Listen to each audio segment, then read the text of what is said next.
Hello there, you're watching the press preview, a first look at what's on the front pages as they arrive. In the next half hour, we'll see what's making the headlines with the Observer's chief leader writer Sonia Sodha and the writer Benedict Spence. So let's see what's on some of those front pages now. The Times understands the DUP has said it would accept Northern Ireland abiding by some EU rules after Brexit as part of a new deal to replace the Irish backstop, which could hand Boris Johnson a lifeline. The front of The Guardian says John Bercow will be prepared to rip up the parliamentary rulebook to stop Boris Johnson breaking the law on Brexit. The Telegraph has a word of a Labour plan to scrap VAT relief and charitable status for private schools. Leaked documents suggest such a move would generate over £1.6 billion. While the Express goes with Boris Johnson warning that Labour will clobber hard-working people after a dossier laid bare 24 taxes planned by Jeremy Corbyn. The Metro reports on the death of an 11-month-old baby boy in a river in Greater Manchester. His father has been charged with murder. The Financial Times reports on a newly announced stimulus package put forward by the European Central Bank to encourage fiscal growth in the Eurozone. The Mirror carries an exclusive special report on the fires in the Amazon rainforest. According to official figures, the number of women who are married is at a record low. That's on the front of the Mail. And Star says this weekend is set to be a scorcher in the UK. And tonight, we're joined by Sonia Sodha and Benedict Spence. Good evening to you both. Thanks very much for being here. So let's start with the Times and a potential glimmer of hope for Boris Johnson coming from the DUP. Yes, so the big sticking point as to whether Boris Johnson is going to manage to negotiate the deal that he really says he wants with the EU or not is the existence of the Northern Ireland backstop in the existing withdrawal agreement that Theresa May negotiated. And Boris Johnson, ever since he's become Prime Minister and really a bit before, has said the backstop cannot exist.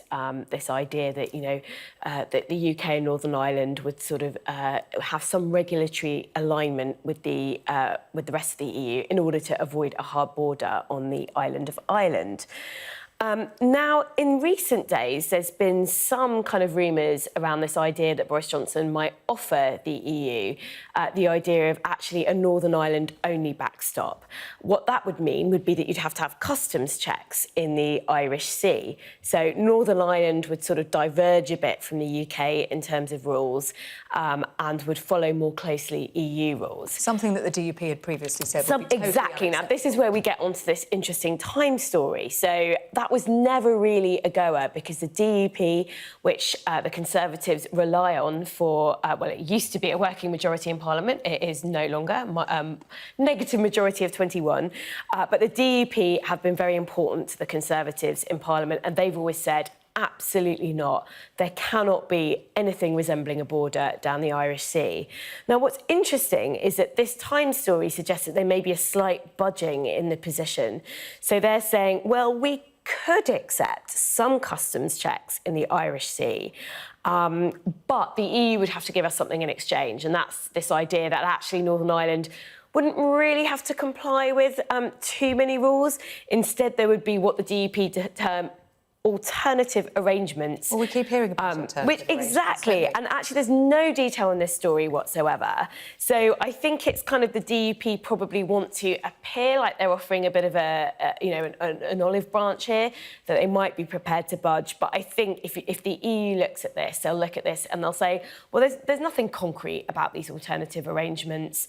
And I think it'll be very, very difficult for Boris Johnson to craft something out of this. Yeah, I think that's the key thing, really, is that in this report there is no detail on what exactly it is we're talking about. Now, if you were to put money on something, you'd say probably agriculture, because Northern Ireland already diverges from the UK and is more closely aligned with the island of Ireland, the rest of the Republic of Ireland, sorry, than it is with the UK. But beyond that, well, then you're into more difficult territory. But this does also strike me as almost being a bit of sort of playing politics from the perspective of the DUP, because as you mentioned, for so long, they were these key sort of cornerstones in propping up Theresa May's majority. Well, now, even with the DUP, the Prime Minister has no majority. And so with that goes a lot of the Democratic Unionist Party's leverage. Actually, it doesn't matter whether they support them or not.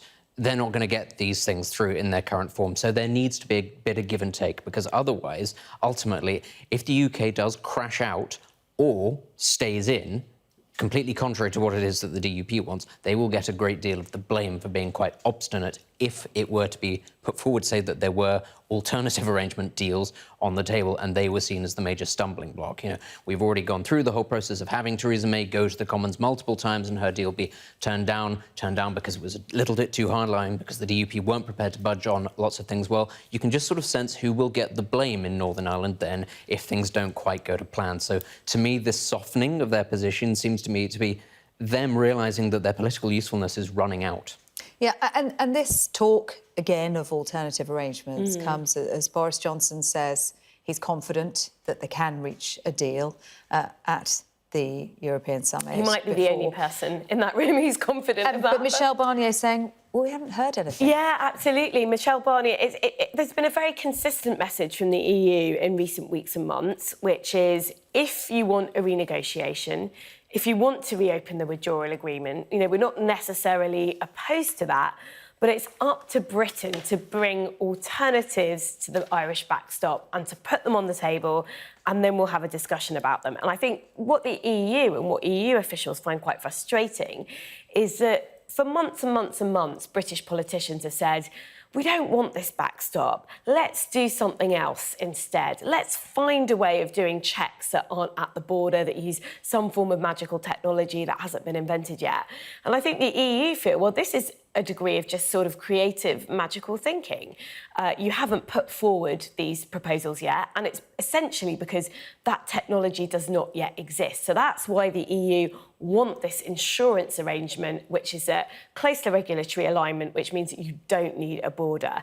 And it's very hard to see how that gets resolved, I think. And even with the DUP sort of giving some way on their position, it's hard to see how other aspects of the Conservative Party, the ERG, might go for regulatory alignment between Northern Ireland and the rest of Ireland. So I think Benedict's absolutely right here, actually. I think so much of the noises that we've seen, both from Europe, from the UK government, from the DUP, are about blame shifting, about, you know, I think a lot of people think we're sort of heading for a no-deal outcome if we are going to exit on the 31st. We know from these leaked government documents that we've seen in the last 24 hours that that could have some really damaging consequences for things like supply of food, supply of medical supplies. And so people are just trying to line themselves up so they avoid the blame and say, well, actually, it's more their fault than our fault. We tried to give way on this. In terms of that Brexit date, October the 31st, the Telegraph, their story saying that Boris Johnson's being urged by Cabinet allies to apply for an extension, something he said he'd rather be dead in a ditch than do. Well, it must be said, I never thought that the October 31st deadline was in any way realistic. I think it was entirely about framing a narrative. I think actually the government knew full well that they wouldn't be able to get any sort of a Brexit deal, and probably not even a hard Brexit done by then. The idea was to tempt opponents in Parliament to essentially form some sort of alliance so that Boris Johnson could go to the country and say, well, look, I can't get this deal through because Parliament is preventing me, to try to frame this narrative of Parliament versus the people. I think that what they weren't counting on was the Labour Party not taking the bait, because they've been saying for years now, we want an election, we're on a permanent election footing. I think that they weren't expecting them to go, yeah, actually, no, we're not going to do that right now. I think they were fully expecting them to go, yes, absolutely, let's get behind it. I think that the Labour Party called their bluff. And again, I think a lot of this now, we hear this talk of maybe the DUP moving, maybe inviting the 21 deselected MPs back into the party. There is now the suggestion that because the government isn't going to get what it wants, it has to start negotiating, it has to come up with a deal that it hasn't actually given any thought to before, simply because it needs to be seen to be doing something, because it needs a general election.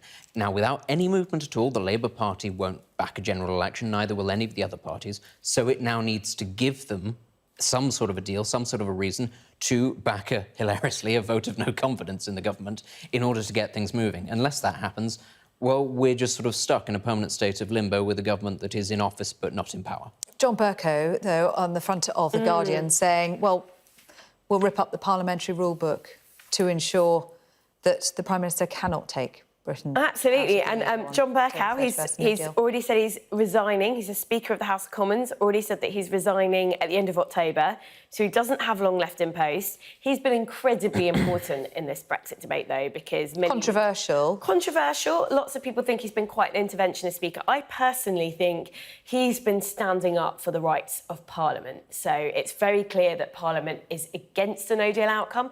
Boris Johnson seems gung-ho on delivering Brexit, even if it's a no-deal outcome, even if Parliament say they don't want that to happen. And John Bercow has really been standing up for MPs in this matter and kind of sort of taking some procedural, interesting decisions, I would say, that go against convention, but which mean that MPs, he's really put MPs in control.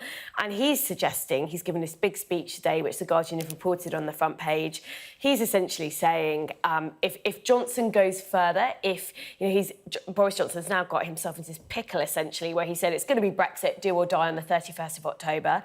Parliament has legislated to say, if you don't get a deal by mid-October, you're going to have to go and ask for an extension. And so now he's in this position, and MPs aren't granting him a general election. So he's in this position where he has to decide, is he going to do what Parliament has mandated him to do if he can't get a deal? And there have been hints from the government, quite shockingly, I think, that this is a Prime Minister who might consider breaking the law. Now, there are all sorts of efforts going on in the courts to ensure that that doesn't happen, but this is really John Bercow, Speaker for, you know, another 6 weeks or so, saying, we've got a bit of time. If Johnson decides to try and break the law, I will do everything in my power as Speaker to stop him from doing that. I'll find a word from you on this. I'd say it's curious. I think John Bercow is doing a lot of things that are sort of morally upstanding, but he's exactly the worst person that you could possibly want to do them because he's quite so partisan. I think a lot of the bad feeling against him is because he, as an individual, regardless of what his politics are, the way he carries himself and the language that he uses and the double standards that he employs doesn't come across especially well. Now, you know, just take Brexit sort of, you know, take his row with the Tory party out of the equation. Let's actually look at more broadly what Brexit is, because Brexit is not just a vote against Brussels. I know lots of people like to frame it that way, but it's not. It is as much a vote against Westminster as it is against Brussels.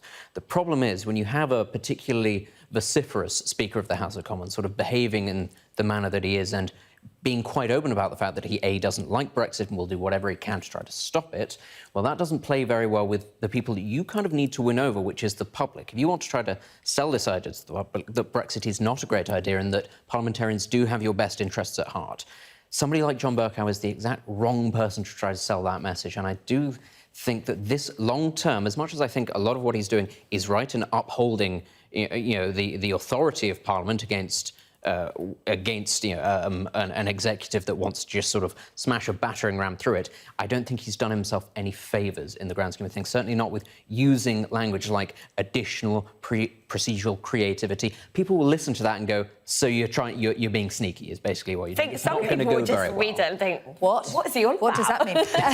OK, we're going to take a short break now. Coming up, we can promise you a Brexit-free zone. Not wedded to the idea.